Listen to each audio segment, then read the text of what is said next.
Guys, कैसे हैं आप सभी? और कैसे हिल कर रहे हैं अपने डिप्रेशन को?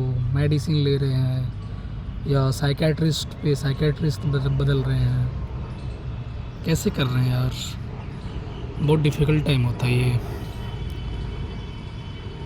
चलो, आज मैं बात करने वाला हूँ डाइजेशन इशू पे। इसमें डाइजेशन की इशू बहुत होती है यार, डाइजेशन प्रॉब्लम बहुत होता है।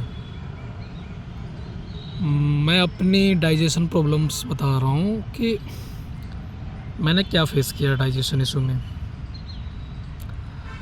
मुझे डाइजेशन इशू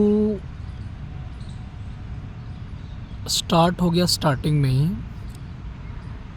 उसमें मुझे पहले तो ये इशू आया कि जब मैं पानी पीता था, पानी का टेस्ट ही नहीं पता चलता था मुझे।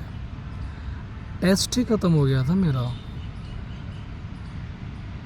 तो भी डाइजेशन से रिलेटेड ही जोड़ सकते हैं, आप ले सकते हैं इसको कि स्वाद टेस्ट का ख़त्म हो जाना। मेरा टेस्ट ख़त्म हो गया था, बिल्कुल टेस्ट नहीं आता था। पानी पी रहा हूँ, टेस्ट नहीं आ रहा है, भूख नहीं लग रही है मुझे। अगर खाना खा भी लूँ तो डाइजेस्ट नहीं हो रहा है बढ़िया से। और मैं जब रोटी खाता था ना, रोटी, तो उसमें बहुत प्रॉब्लम होती थी डाइजेशन में। जैसे मैं रोटी खा लेता था, जब मेरी डाइजेशन की इशू शुरू हुई थी, तो रोटी खा लेने के बाद जब मैं रात में सोता था ना, तो लगता था कि पेट में ना, मेरा पेट पता नहीं लगता था कि इसमें जकड़ गया कुछ अंदर से। ऐसा लगता था कि पेट के अंदर ना कुछ जकड़ गया और सांस को आने जाने नहीं दे रहा है बॉडी में। मेरी बॉडी पूरी सिमट सी गई अंदर से। नर्व, लगता था नर्व बॉडी के चिपक गए। पेट में कुछ फंस गया, जाम सा हो गया, जो सांस को या ब्लड को इधर उधर आने नहीं दे रहा है। और मेरी बॉडी बिल्कुल सिकुड़ सी गई। ऐसा हो जाता था डाइजेशन इशू में। और डाइजेशन होता ही नहीं था खाना वो। मैं रोटी खा लूँ तो, मैं कितना दिन तक रोटी खाया ही नहीं, अराउंड 2-3 मंथ तक रोटी ही नहीं खाया मैं। रात में मैं खिचड़ी खाता था हल्का फुल्का, या दलिया खा लेता था, वो सोता था खाकर। तो इसमें डाइजेशन इशू बहुत तगड़ी होती है भाई। डाइजेशन की प्रॉब्लम बहुत तगड़ी है इसमें। और उसको लेकर भी बहुत सारे थॉट्स आए मुझे कि लगता है कि अल्सर वगैरह हो गया क्या पेट में। कुछ दिनों तक तो मैं अपने लीवर को ट्रीटमेंट ऐसे कर रहा था, नेचुरली कर रहा था। मुझे लगता था कि कुछ मैं खाना खा रहा हूँ ना, तो मेरी बॉडी खाना को ऑब्जर्व ही नहीं कर पा रही है और उसके न्यूट्रिएंट्स बॉडी को लग ही नहीं रहा है। तो मैं ना नेट से ही देखा था, यूट्यूब वगैरह से, गूगल से, और वो कर रहा था मैं अब कि लीवर को ठीक किया जाए। मुझे लगता था मेरा लीवर ख़राब हो गया है। तो मैं हल्दी पानी वगैरह लेता था, नींबू पानी वगैरह, आंवला वगैरह, इससे भी ठीक हो, लेकिन उससे कुछ हो नहीं रहा था। ये तो सारे नर्व की इशू हुए थे, नर्व सेंसिटिव हो गया था। तो डाइजेशन इशू बहुत आता है यार इसमें। और डाइजेशन को लेकर हमें देखना पड़ता है कि हमें क्या डाइजेस्ट हो रहा है बॉडी में।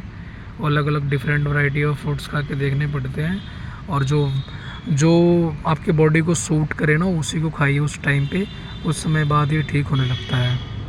तो मुझे जो उसमें सूट करता था ना डाइजेशन के टाइम पे, मैं थोड़ा दलिया वलिया खाता था, फ्रूट्स वगैरह लेता था, और रोटी वगैरह नहीं खाता था मैं, और खिचड़ी वगैरह खाता था।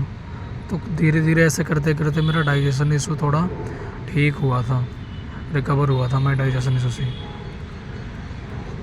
और डाइजेशन इशू होता है तो लगता है ना पेट में कोई कैंसर वंसर तो नहीं हो गया, और उससे रिलेटेड भी हम वीडियो सर्च करने लगते हैं। मैं आप लोगों को बताऊंगा यार, अपने ना सिम्टम्स, लोगों के सिम्टम्स से मैच मत करो। सबकी बॉडी अलग अलग है यार, सबका सिम्टम्स, सबकी रिकवरी रेट अलग है, सबका रिकवरी टाइम अलग है, सबका अलग बॉडी का, सब एक एक सेल अलग है हर किसी का, सब कुछ अलग है। तो अपना सिम्टम्स किसी और के सिम्टम्स से मैच मत किया करो, उससे भी आप बीमार पड़ते जाते हैं। मैं वही गलती कर रहा था, अपना सिम्टम्स खुद को किसी और के सिम्टम के साथ मैच कर रहा था कि उसको ऐसा हुआ है ना, तो मेरे को भी ऐसा हो सकता है। और जब मेरे ब्रेन में ये थॉट्स आता था ना, तो हू बहू ऐसा सिम्टम्स आने लगता था मेरे बॉडी में। तो मैं ये कहूँगा कि ये सिम्टम्स सर्च करना बंद करो, और सर्च करते भी हो ना, किसी का मिल गया कि इसको ऐसे हो रहा है इसमें, तो उसको खुद से रिलेट करके मत देखो। तुम्हारी बॉडी अलग है यार, तुम्हारी बॉडी अलग है, तुम्हारा सब कुछ अलग है, उसका बॉडी अलग है, उसको आ गया होगा। हम उसमें सोचने लगते हैं कि हमको भी ऐसा हो जाएगा, हमको भी ऐसा हो सकता है, और उसी थॉट की वजह से हम फंसते जाते हैं इसमें, और डीपली घुसते जाते हैं। तो उस थॉट्स को, दूसरे किसी को थॉट्स को, दूसरे किसी को सिम्टम्स को अपने बॉडी से मैच करने की कोशिश मत करो। तुम्हारी बॉडी अलग है, डिफरेंट है, उसको जो हुआ है वो तुम्हें नहीं हो सकता है ना। तो मैं यही कहूँगा कि वो सर्च ही मत करो सिम्टम्स, जो हो रहा है होने दो। जब एक बार पता चल गया कि तुमको डिप्रेशन और हेल्थ एंजाइटी हो रखी है, या डीपीडी और वाट एवर जो भी, तो और सारे से रिपोर्ट तुम्हारे नॉर्मल हैं, तो सिम्टम्स सर्च करने की कोई ज़रूरत ही नहीं है। जाहिर सी बात है, तुम्हारा नर्व जो है सेंसिटिव हो गया, उसके वजह से सारे सिम्टम्स आ रहे हैं, और उस नर्व को डिसेंटिसाइज पे वर्क करना है। नर्व जैसे जैसे डिसेंटिसाइज होते जाएगा, वैसे वैसे सारे सिम्टम्स रिमूव होते जाएंगे, और तुम हेल्दी और स्वस्थ होते जाओगे। ठीक है, तो कुछ हुआ नहीं है। तो ये मुझे बताना था कि मेरा डाइजेशन इशू में ऐसा होता था। डाइजेशन इशू इसमें बहुत तगड़ा आता है, कुछ भी हो सकता है। गैस्ट्रिक का इशू हो जाए, गला जलना हो सकता है, भी डाइजेशन इशू ही है, क्योंकि डाइजेशन ठीक रहेगा तो ये सब कुछ होगा ही नहीं। तो मुझे मेरा गला वाला तो नहीं जलता था, लेकिन ये खाना डाइजेस्ट नहीं होता था मेरा। रोटी खा लेता था तो लगता था अंदर ना जकड़ गया, पेट में लगता था कि पेट लेयर बाय लेयर ना फंस गया पेट में, कुछ ऐसा लगता था। और पेट में लगता था बिल्कुल शांत सा हो गया, कुछ पता ही नहीं चलता था मुझे। तो इसके लिए बहुत डाइट प्लान वगैरह करना पड़ा था मुझे, अलग अलग डाइट लेनी पड़ी थी, तब जाके ये नॉर्मल हुआ था। तो मैं यही बताना चाहता हूँ कि डाइजेशन इशू होती है इसमें, तो उसको लेकर ज़्यादा पैनिक हुआ मत करो। ठीक है, चलो, थैंक यू।